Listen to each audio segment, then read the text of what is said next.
What is up, awesome people of the internet? The 2023 Women's AmeriCup tournament is happening right now in Mexico, and the U.S. collegiate players are really showing out on the world stage.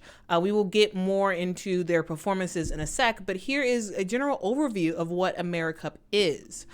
So the AmeriCup tournament is happening right now in Mexico from July 1st through July 9th. It features 10 countries from the Americas to battle it out to find out who is the best team, who's the best nation. Teams are broken out into two groups, Group A and Group B. In Group A, we have the U.S., Brazil, Venezuela, Cuba, and Argentina. Group B has Puerto Rico, Mexico, Canada, Dominican Republic, and Columbia. And each team will play each other in the group stage, and then the top teams, of course, move on to the quarterfinals, semis, and then, of course, the actual finals. In terms of roster members, the U.S. has made the decision to run with only college players. The average age of the U.S. players is 20 years old. That is definitely not the case for other teams. Other teams are filled with either a mix of college players and professional players, or just straight up all professional players. For example, Argentina has an average age of 26, Brazil 28, Canada 24, Venezuela 28. So by and large, the U.S. has the youngest team in this tournament. And as a refresher, here is who the U.S. has on their team. They have Raven Johnson from the University of South Carolina, Jewel Spear from University of Tennessee, Laila Phelia from Michigan, Rickea Jackson from Tennessee, Chance Gray from Oregon, Deja Kelly from North Carolina, Angel Reese from LSU, Charisma Osborne from UCLA, Abigail Sue from Columbia, Rayah Marshall from USC, Janiah Barker from Texas A&M, and Laura Betts from UCLA. All right, so yeah, those are the people who are on the roster. So a lot of very, very familiar faces. If you're a fan of women's college basketball, you know a lot of these names.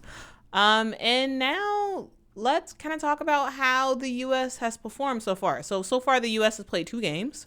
So the U.S. started the tournament off against Venezuela, which is a team that is not very good.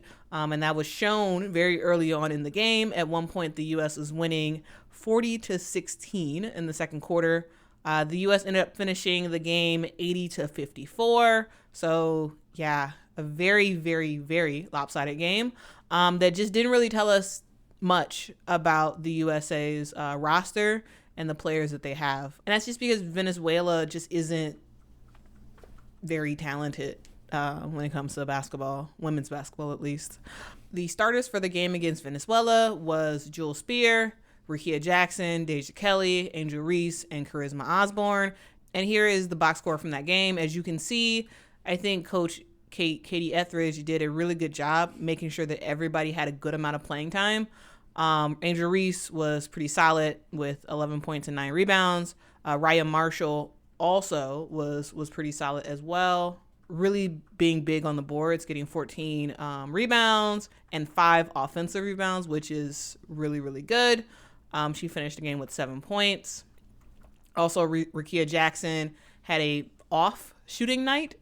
She finished with 11 points, 3 of 10 from the field. And she went 2 of 8 from 2-pointers and 1 of 2 from 3-point land. So yeah, that was that game. Again, as I said, I don't think this game really said much about the USA's talent because Venezuela is just not very good. Now on to the second game. So the USA played Argentina next, and this game was more of a challenge for the US. Yes, they ended up beating Argentina. They won the game 65-56. But this game was just a lot more challenging. Argentina is a really solid team, and they have some solid defense. And it's just something that the U.S., it's good that they're facing this now because we actually have a more challenging team that we're about to face next.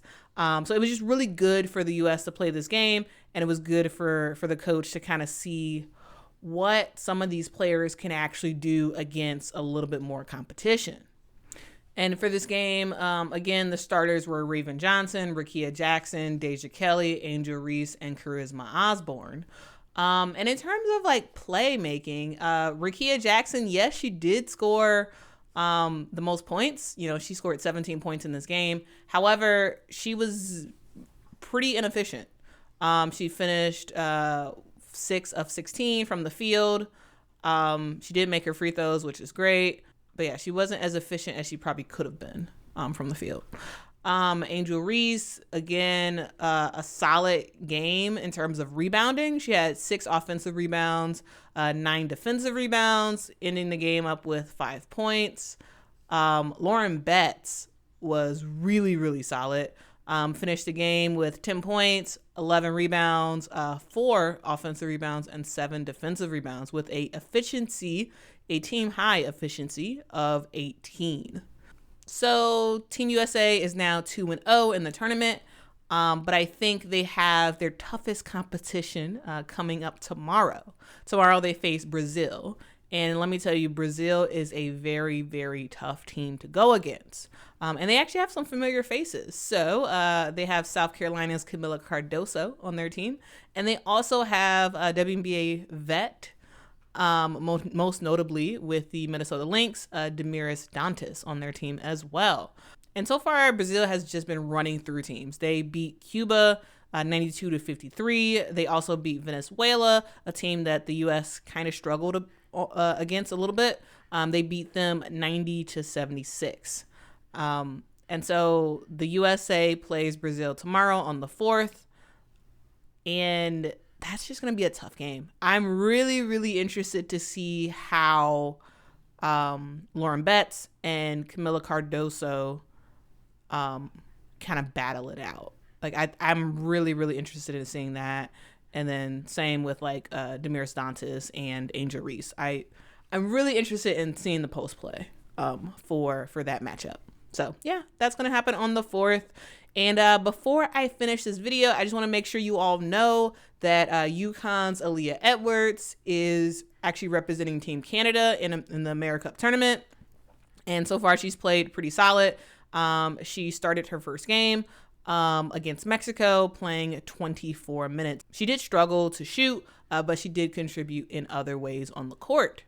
All right, guys, that's basically the video. I don't want to go too long here talking about stuff. I didn't mention all of the college/WNBA players who are playing in this tournament. If you are interested in that, let me know, and I will try to make a summary for you all so you just generally know who's been playing in the tournament.